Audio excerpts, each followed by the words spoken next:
नमस्कार, आप देख रहे हैं जी बिजनेस। आपके साथ मैं हूं शिल्पा। हाउसिंग फॉर ऑल के मिशन के तहत सरकार कल करीब 2 लाख घर लॉन्च करेगी। शहरी विकास मंत्री वेंकैया नायडू अहमदाबाद में क्रेडाई की ओर से आयोजित समारोह में इन हाउसिंग यूनिट्स को लॉन्च करेंगे। इस दौरान नायडू 250 अफोर्डेबल प्रोजेक्ट को लॉन्च करेंगे। मुख्य समारोह महात्मा गांधी मंदिर में होगा। केंद्र सरकार प्राइवेट बिल्डर्स के साथ मिलकर देश में अफोर्डेबल हाउसिंग को प्रमोट कर रही है। क्रेडाई का कहना है कि अफोर्डेबल हाउसिंग के लिए वो नोडल एजेंसी के तौर पर काम करना चाहती है। कल लॉन्च होने वाले घरों की कीमत 12 लाख रुपए से लेकर 35 लाख रुपए के बीच है।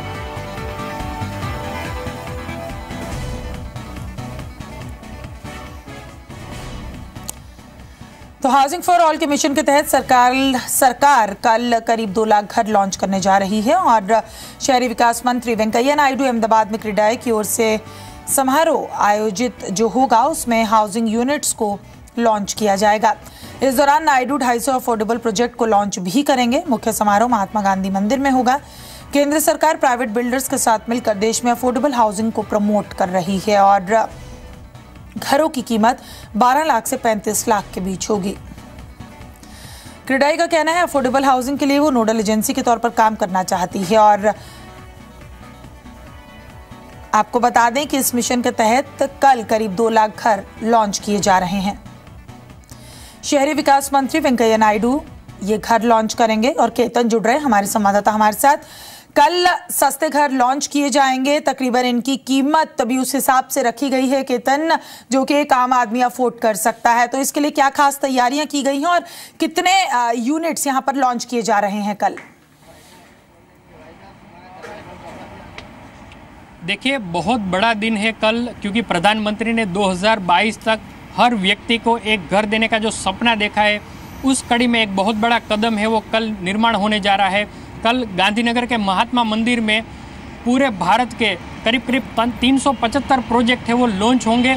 और इस वक्त हमारे पास एक्सक्लूसिव जानकारी देने के लिए मौजूद है दीपक पटेल, जो कि गाहेड के गुजरात के प्रेसिडेंट है और क्रेडाई के डायरेक्टर है। आइए हम उन्हीं से बात करते हैं कि आखिरकार कल की हाईलाइट्स क्या है, कितने घर बनाएंगे, कितने स्क्वायर फीट का एरिया रहेगा और कितने प्रोजेक्ट होंगे।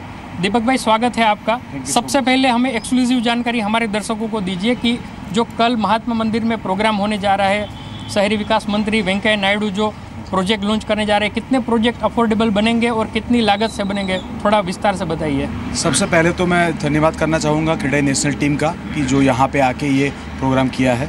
गाहेड डेवलपर के लिए बहुत अच्छा काम कर रहा है पिछले 37 सालों से, 37 ईयर्स से। और इस बार हम जो करने जा रहे हैं अफोर्डेबल में, इस बार जो बजट में हमको जो सुविधा दी गई है, इंफ्रास्ट्रक्चर स्टेटस भी दिया गया है हमको। इसके तहत हम लोग इस बार 375 प्रोजेक्ट का MOU कर रहे हैं विद सेंट्रल गवर्नमेंट। 375 प्रोजेक्ट जो बनेंगे वो प्रधानमंत्री आवास योजना के अंतर्गत 110 मीटर से कम कारपेट एरिया वाले और कुछ 60 मीटर से भी कम कारपेट एरिया वाले मकान जो बनाए जाएंगे। टोटल लैंड जो इसके अंदर हम यूज़ करेंगे वो 8,60,000 करोड़ जितना ज़मीन इसके अंदर यूज़ होगा, स्क्वायर फीट जितना ज़मीन यूज़ होगा। और इसका कंस्ट्रक्शन एरिया है तकरीबन 20.86 square feet of construction is going to happen. 2,37,000 मकान टोटल बनेंगे और total investment in entire this project are रफली 70 to 75,000 करोड़ रुपीज़। ये एक सबसे बड़ी बात कही है, आगे भी हम उनसे बात करेंगे। अब तक ये कहा जा रहा था कि जो रियल एस्टेट के प्राइवेट प्लेयर है वो अफोर्डेबल सेगमेंट में नहीं आ रहे हैं, लेकिन ये जो 375 प्रोजेक्ट है वो क्रेडाई के निगरानी में ही पूरे भारत में लॉन्च होने जा रहे हैं। तो आइए उस पर भी थोड़ा दीपक पटेल से बात करते हैं। दीपक भाई, ये बताइए कि ये सारे जो प्रोजेक्ट है वो क्या प्राइवेट प्लेयर की ओर से ही किए जाएंगे? या बिल्कुल प्राइवेट प्लेयर करेंगे। इसमें सरकार का कोई रोल नहीं है, पर सरकार हमको सपोर्ट बहुत करेगी। सेंट्रल लेवल से जो पॉलिसी बनाई गई है इंफ्रास्ट्रक्चर की वो, और ये अफोर्डेबल वाली जो अफोर्डेबल की पॉलिसी के तहत हमको कुछ स्पेशल रेट पे वो कुछ लोन भी देंगे। जैसे SBI ने एक कॉन्ट्रैक्ट किया है हमारे क्रेडाई नेशनल टीम के साथ कि ये प्रोजेक्ट जो बनाएंगे ना उसको हाउसिंग लोन में 0.25 या 0.50 के तरह इंटरेस्ट थोड़ा कम मिलेगा।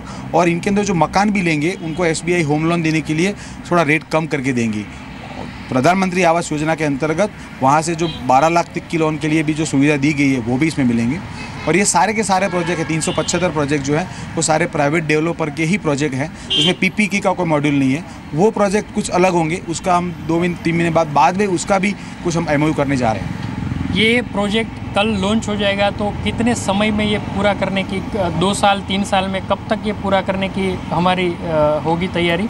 ये जो प्रोजेक्ट हमने जो MOU हम लोग जो कल कर रहे हैं उसमें से ज़्यादातर प्रोजेक्ट हमने ऐसे ही लिए हैं कि जिन्होंने अप्रूवल के लिए कोई अथॉरिटी में दिया है। जो 6 महीने बाद करने वाले हैं ऐसे प्रोजेक्ट को हमने MOU किया ही नहीं है। तो ये सारे प्रोजेक्ट का स्टार्टिंग है 2017, मतलब 2017 के एंड तक सारे प्रोजेक्ट्स चालू हो जाएंगे अगर गवर्नमेंट परमिशन देती है तो। और सेंट्रल गवर्नमेंट ने हमको एश्योरेंस दिया है कि वो हर एक डेवलपर के साथ डायरेक्टली कांटेक्ट में रहेंगे और इसका 1-to-1 एवरी मंथ उसका पूरा वो रिपोर्ट कार्ड है वो अर्बन मिनिस्ट्री ऑफ सेंट्रल वो ध्यान रखेगी और वो स्टेट से बात करके अप्रूवल जल्दी से जल्दी दिलाएगी, ऐसे हमें एश्योरेंस दिया है। और हमें पूरा पक्का विश्वास है कि ये 2017 के पहले ये सारे प्रोजेक्ट शुरू हो जाएंगे। क्या आपको लगता है कि ये जो इतना बड़ा प्रोजेक्ट आप कल लॉन्च करने जा रहे हैं तो भारत के ज़्यादातर राज्य इसमें शामिल हो जाएंगे और करीब करीब कितने हज़ार करोड़ का निवेश आप देखते हैं? इसमें मैंने पहले बताया कि टोटल निवेश जो है मोर देन 70,000 करोड़ रुपीज़ है, 70 to 75। अगर ये आंकड़ा जो है आज की प्रेजेंट डेट के हिसाब से बनाया गया है।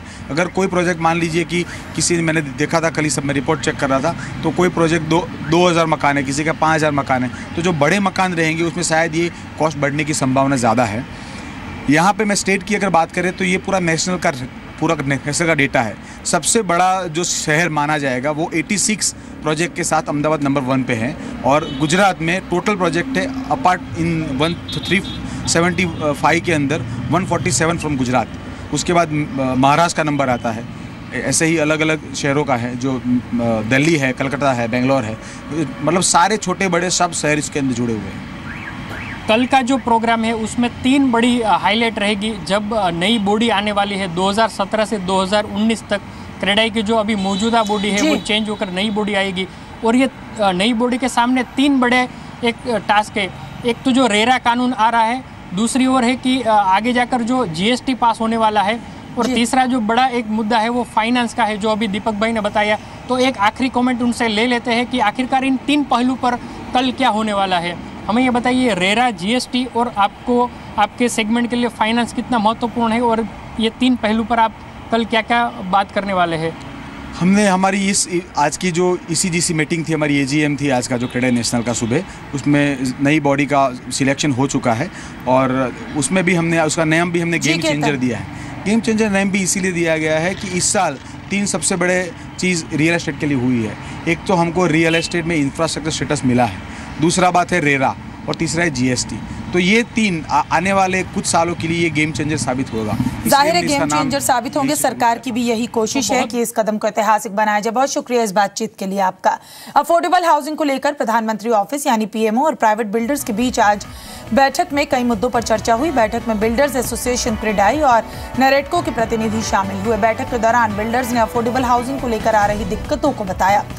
बैठक के दौरान क्रेडाई ने अफोर्डेबल हाउसिंग को लेकर प्रेजेंटेशन भी दिया। सरकार ने 2022 तक हाउसिंग फॉर ऑल का लक्ष्य तय किया है। इसके लिए सरकार प्राइवेट सेक्टर की भी हिस्सेदारी बढ़ाना चाहती है।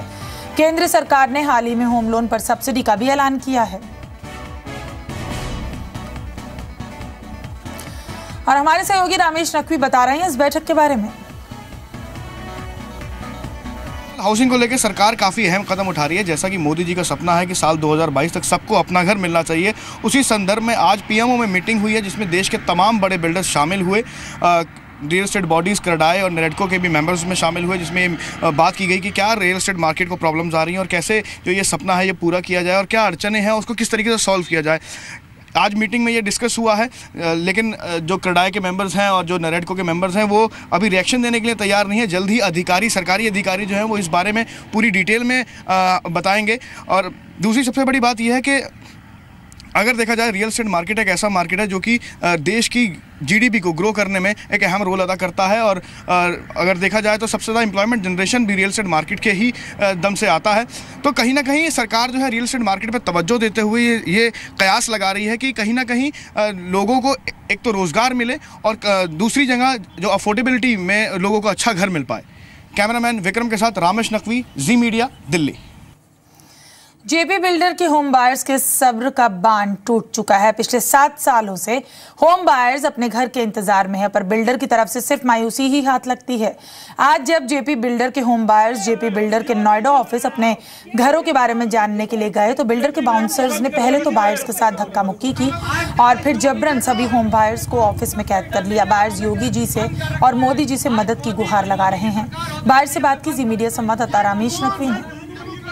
बिल्डर की मनमानी थमने का नाम नहीं ले रही। जैसा कि आप मेरे पीछे देख सकते हैं कि ये सेक्टर 128 का जेपी बिल्डर का प्रोजेक्ट है, जहां पे पिछले 7 साल से बायर जो हैं वो अपने फ्लैट की मांग कर रहे हैं, लेकिन अभी तक उनको सिर्फ मायूसी हाथ लगी है। और जब आज ये लोग अपने फ्लैट की कंडीशन जानने के लिए आए और पता करने के लिए आए कि कब उनको फ्लैट हैंडओवर किए जाएंगे, तब उनको बंधक बना लिया गया। आप देख सकते हैं पीछे कि ये दरवाज़ा बायर्स अंदर गए थे, ये बायर्स अंदर गए थे और इनको अंदर से लॉक कर दिया गया कि ये बाहर ना जाए।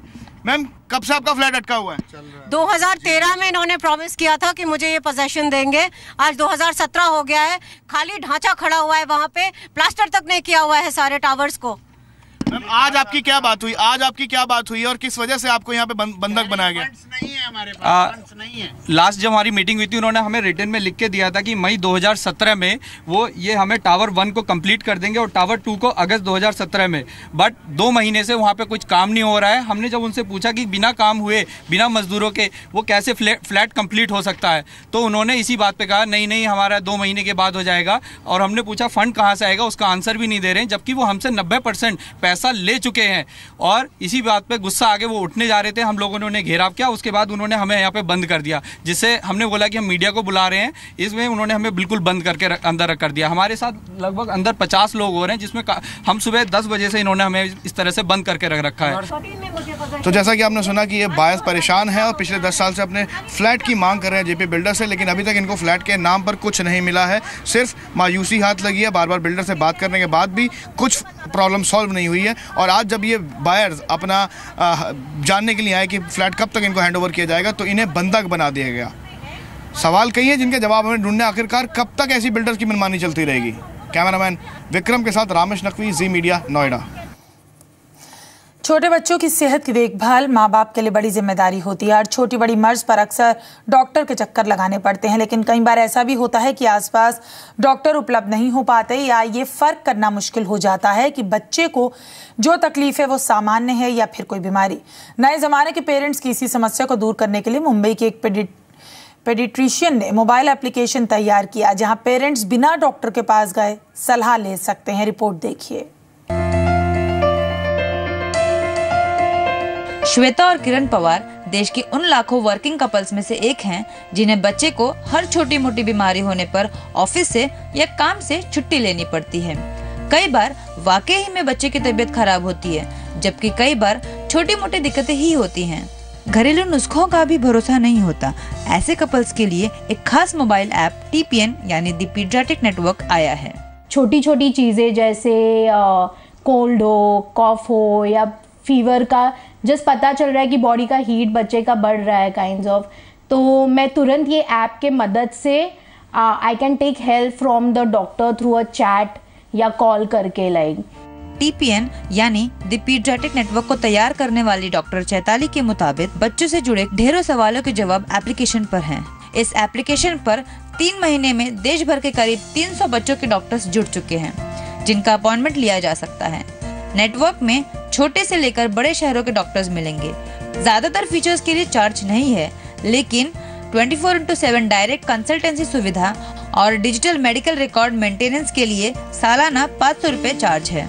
इस माध्यम से हम लोग पेरेंट्स तक रीच आउट कर रहे हैं कि आपके बच्चे के लिए आपके स्पेसिफिक नीड्स जो हैं उस हिसाब से आपको इन्फॉर्मेशन दी जाएगी। ये इन्फॉर्मेशन ऐसे जनरल नहीं है, ये बच्चों के डॉक्टर्स यानी पीडियाट्रिशियन ने बनाई हुई एप्लीकेशन है, तो आपको सही इन्फॉर्मेशन, सही गाइडेंस इसमें दी जाएगी।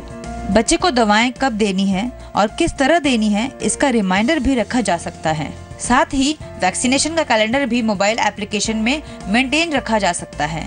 हर मौसम के हिसाब से बच्चों का किस तरह से ख्याल रखना है, इसका अपडेट भी एप्लीकेशन पर मिलेगा। जया राय, जी मीडिया, मुंबई।